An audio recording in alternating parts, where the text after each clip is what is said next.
திட்டத்தை வைத்திருக்கிறது. அதற்கு அந்த கிராம மக்கள் எதிர்ப்பு தெரிவித்திருந்த நிலையில் 126 நாட்களுக்கு மேலாக அமைதியான முறையில் போராட்டத்தை செய்து வந்து கொண்டிருந்தார்கள்.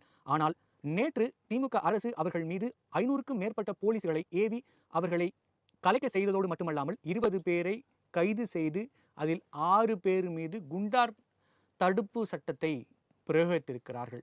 இதற்கு டெல்லி முற்றுகை போராட்டத்தை தொடங்கியுள்ள விவசாயிகள் மீது நள்ளிரவிலும் கண்ணீர் புகை குண்டுகள் வீசப்பட்டன.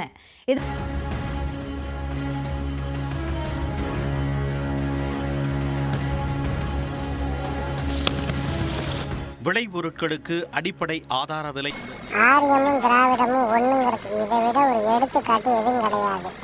விவசாய காலி பண்ணணும், விவசாயிகளை நாட்டை சோமாலியாவாக்கணும்.